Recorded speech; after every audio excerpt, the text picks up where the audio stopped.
যিটো এটা নতুন উৎসৱ কৰিবলৈ গৈছে এইটো হ'ল এটা উৎসৱৰ দ্বিতীয় জন্ম অকল দ্বিতীয় জন্মৰ কথাটো মই কৈ আছোঁ বাৰু এই যে উৎসৱ পাৰ্বণ ইত্যাদিবিলাকত মানুহৰ আগ্ৰহটো অলপমান বাঢ়িছে কিন্তু কিছুমান উৎসৱ পাৰ্বণত মানুহৰ আগ্ৰহটো প্ৰায় নাইকিয়া হৈ গৈছে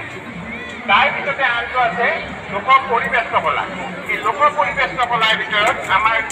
যি উৎসৱ অনুষ্ঠানবিলাক আছে উৎসৱ অনুষ্ঠানৰ লগতে ঢুলীয়া কুলীয়া ওজাপালি এনেকুৱা যিবোৰ অনুষ্ঠান আছে এইবিলাকক আমি লোক পৰিৱেশ কলা হিচাপে দেখুৱাব পাৰোঁ অৱশ্যে লোক পৰিৱেশ কলাৰ চৰ্চা আমাৰ অসমত এতিয়া প্ৰায় বাঢ়িবলৈ লৈছে মাজতে আমি অনাসকল লোকজীৱন যাক আমি লোক বুলি আখ্যা দিছিলোঁ এই লোকসকলৰ মাজত প্ৰচলিত যিটো পৰিৱেশ কলা আছে এই পৰিৱেশ কলাত এতিয়া শিক্ষিত ল'ৰা ছোৱালীবিলাকক ল'বলৈ আৰম্ভ কৰিছে উদাহৰণস্বৰূপে মই দৰঙৰ মানুহ দৰঙত আমাৰ এটি ওজাপালি আছে ত্যাগ খোৱা ওজাপালি এই ত্যাগ খোৱা ওজাপালি অতি প্ৰাচীন কালৰে পৰা আছে ত্যাগ খোৱা ওজাপালিৰ বিষয়ে ক'বলৈ গ'লে বৰ দীঘলীয়া এটা বক্তৃতা হয় এই কথাখিনি মই ক'বলৈ নাযাওঁ পাৰম্পৰিকভাৱে আমাৰ ওজাবিলাকে ককাকৰ পৰা